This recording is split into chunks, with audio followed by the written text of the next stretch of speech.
We're gonna go ahead and jump right into what I call Tutorial Tuesday, and we're gonna talk about why your music sounds so quiet when you export it, and I'm gonna show you how you can fix it.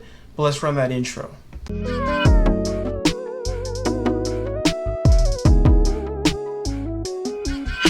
So for those of you that are new or you're watching the replay, welcome back, creatives. I'm Jahrell, your music technologist, and I'm here to help you master the tech you need to make music freely. I make weekly tip and tutorial videos as well as gear reviews and things like that to help you make music freely. If that sounds good to you, make sure you subscribe, hit that like button, and don't forget to turn on that notification bell so you don't miss the next one. All right, so I'm gonna let this play a little bit, let you guys hear it. Here it is.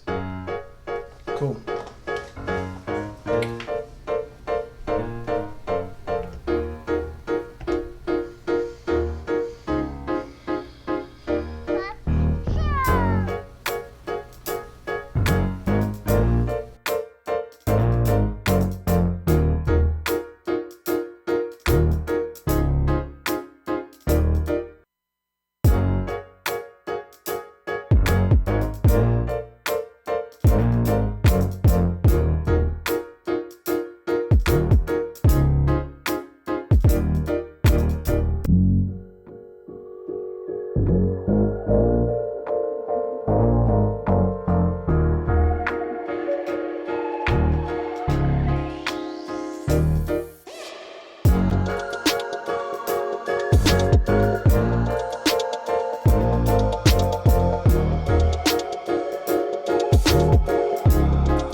All right, that's as far as I'm gonna play it.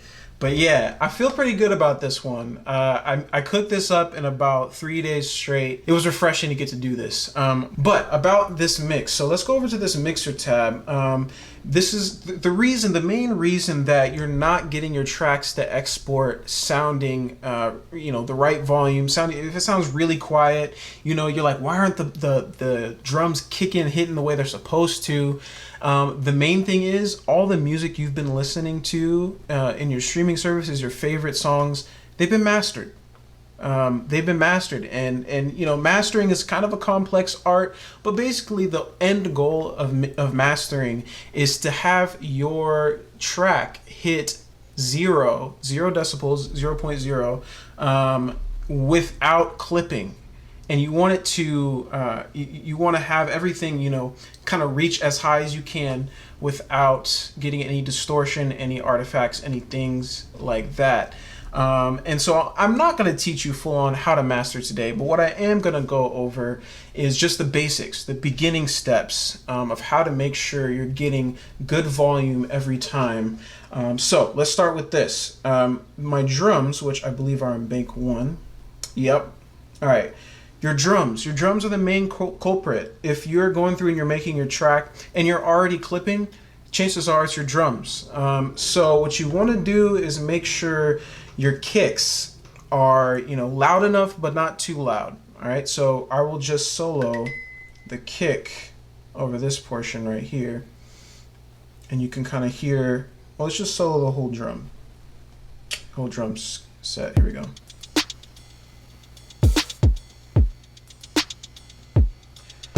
All right, so we're sitting just below 0. We're not clipping, we're not going over, and that's good. Now you might think that sounded a little bit weak, especially the kick. That's because what I've done is I've sidechained several other things to the kick, and that is how you get the kick to push through your mix. Now, if you've seen my video, if you haven't seen my video on how to sidechain in Beatmaker 3, I will link that down in the description after this. But sidechaining is key. So everything, all of my melodic instruments, like my piano, I did play that piano in, by the way. There are no samples in here. It took some finagling, but I did it. So my piano and any of my ambient synths, even my bass is sidechained to the kick, and the kick is able to cut through everything, and that makes it to where I don't actually have to pump the volume so high on the kick. I can keep it kind of low because it's cutting through. So let me just pick one of these instruments. I'll start with the House Mark 1 by Henny the Business. Shout out Henny, is dope. All right, let me pull up. Here you go. Now you can see what I'm doing. Yeah, so you use a dynamics compressor here, and all you got to do to sidechain is make sure you select your sidechain input, and that is set to in my B1 bank select pad, and I gotta find my kick, which is right there, and that's it. And then you just want to set your parameters. These are you want to take a good look. I'll raise this up so you can see it. Those are the parameters I set. So threshold, generally I try to keep it around 20 something. It really does depend on the instrument though. This is a more ambient instrument, so it needed to cut through and have a little bit longer release than others. But those are the parameters that I set. We'll bring this back down. Yeah, so I've got one there, and I've also got, if you notice, there's a second one down here. I've got the snare side chained as well. And so the snare and the kick are cutting through the mix, and that's what you want. So that's step one. Make sure your stuff is side chained the way it should be. The next thing, you're gonna have to, I would highly recommend, you don't have to, I haven't always done this, but I would highly recommend on your main channel for your drums, compress them. Compress your drums a bit. That's going to take out some of those peaks. What you're doing, what compression really is it's almost like a dynamic equalization that's happening. It's really compressing those peaks that are going to cause your stuff to clip. It's compressing those, and it's making room for the stuff that's quieter to be a bit louder. So the compression that I used is right in here. I just used the basic koala compression. Nothing difficult to use. Koala effects, I've done a video on that too. It's really dope. And it's not a lot of compression because the more you compress it, you're gonna start to get some weird sounds. You'll know when you've compressed it too much. Things won't sound right. So we got compressor on there. Recap real quick. Side chain your kicks and your snares occasionally, and then compress your drums, all right? Now, once you've got those two things done, you got to make sure that all your levels are properly set. This is really crucial.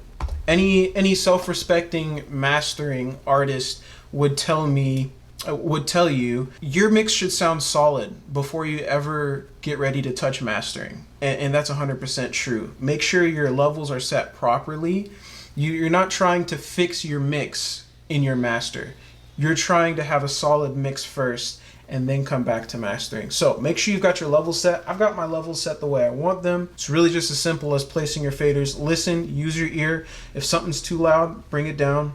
Something needs to be brought up, bring it up. And then once you've done that, go to your main out. This is your master channel. So you go to audio effects, and there's a couple of things I've done. I've got like an automation on volume here. And I like to do my automations on a separate plugin so that I don't have to mess with this volume slider here. So if that makes sense, my volume I've automated in here for areas where I want it to cut out and then come back in. There's a couple of those effects. Matter of fact, why don't I play you one? I'll play it and I'll show you. Right there.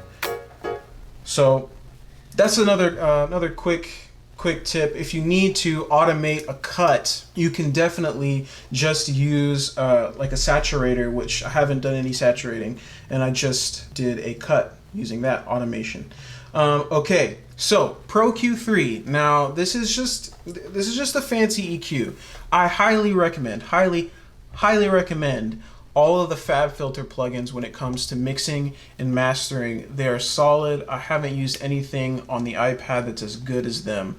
It was probably the best investment I've made as far as software goes on the iPad. Now, it was also the most expensive investment I've made as far as software goes on the iPad. I happened to get the bundle for FabFilter when it was on sale, so it only cost me, I think, around $80-90. which is still, you know, this is great for an app, but it's several apps, it's several different plugins. One of those plugins is Pro Q3. Now, do you have to have Pro Q3 to do what I'm about to show you? No, you do not. You can use the built-in Beatmaker 3, the EQ. And so what I've come in here, oh, let me show you what I got on my screen. Here we go. What I came in here and did is I kind of just made really small adjustments to the overall mix, and I brought up the highs a little bit, just a hair, brought down the mids just a hair, brought up the lows just a hair, and then this is important right here. So this last thing it's a cutoff. I rolled off the lows, everything below 18 hertz I rolled off, because the human ear really doesn't hear below, you know, 20 very well anyway. So what you're doing is you're saving yourself some room in the frequency spectrum for more volume, which is the point of this. If you roll off frequencies that are only going to be heard, you know, in a select set of speakers, of really high quality speakers, you know, you save yourself some room. So roll off your lows. It's really going to depend where you do that, or what hertz you set that to. I have mine at around 17, 18. A lot of people do 20. I wouldn't go higher than 20 for a firm cut. All right, so that's my advice on that. Now, next, have some more compression. I automated the filter in Koala Effects for some filtering effects, and I can show you where I did that. But the compressor is set a little bit higher. It's really not rocket science. It's a really basic and really easy compressor. But what I'm doing is, instead of having tons and tons of peaks, what I'm doing is actually compressing it, and that's giving me more room for volume. So once I've compressed here, that gave me some room to nudge up the volume here on my master channel. So let's just hear what everything sounds like. Matter of fact, let's just mute the compression and we will give it a go and see what happens.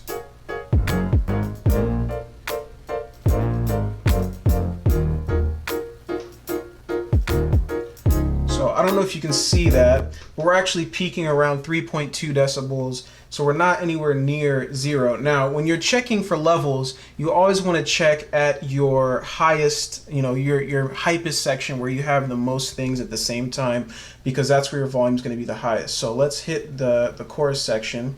All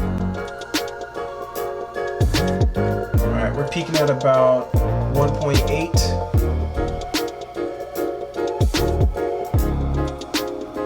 All right, so when I put the compression back on with Koala, let's see what we got there.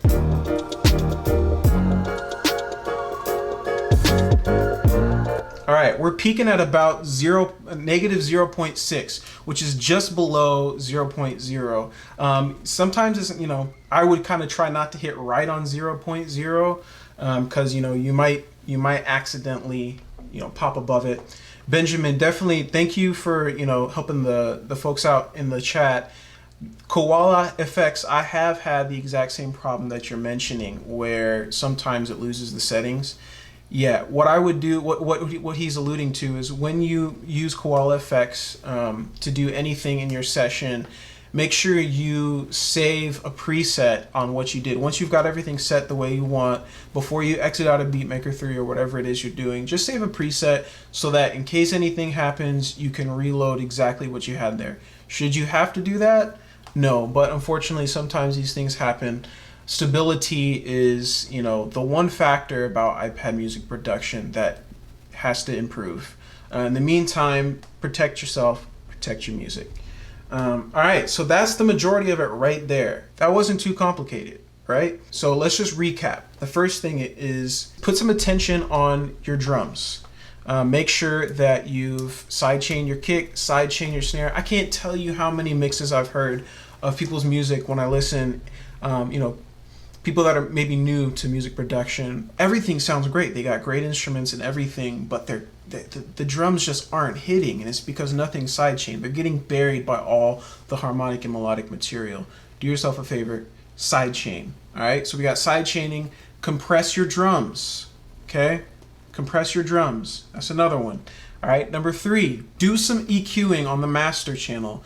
very, very slight. When you're doing any kind of EQ on the master channel, you don't want to do anything dramatic, because if your mix is that far off, you should have already handled that before you did anything on the master channel. So slight adjustments on your EQ, and then make sure you roll off below around 18 hertz, 20 hertz or so, and then compress your master channel. All right, and you don't want to overdo it. A lot of the things you'll notice I did very slight, and I got the result I wanted. So when I exported this, instead of having a track that didn't hit the way I wanted it to, instead of having a track that was really quiet, I had a track that was, you know, it was hitting where it was supposed to be. When I played it and I played something else after it through like Spotify or something, the volume is very comparable. Now, the last tip on this, the last tip I'm gonna show you. All right, so I'm going up to export. All right, I'm hitting audio export. We want to export the whole song. Before you export, you've got to hit normalize. Now, what that's going to do is it's going to raise everything that you've done up to 0.0. Okay, so we already tried to get it as close to 0.0 as we could without clipping. This is going to do the rest of the work for us. It's going to raise it up to 0.0. Now, if you just make your track, you finish your track, and you don't do any of the things I talked about before, and you go and you hit normalize, it's not going to be as loud as you think it's going to be, just because it raised it up to 0, because you've still got a wide gap in frequency between your drums that are hitting up here with those peaks, and then your rest of your waveform down here. The rest of your waveform is what you're really hearing most of the time. The kick and the snare and that stuff just kicks in every once in a while. So that's why we spent that time in EQing and compressing, so that when we came in here and we pressed normalize, we're actually getting what we want out of it. So all you gotta do is do that, hit export. Hopefully that was helpful. If you guys have any questions, for sure, leave them in the chat right now. If I can answer them now, I will. Otherwise, you can leave them down in the comment section, or hit me up on Twitter and Instagram. I do answer my DMs there. So if you have any other questions about this topic, definitely let me know.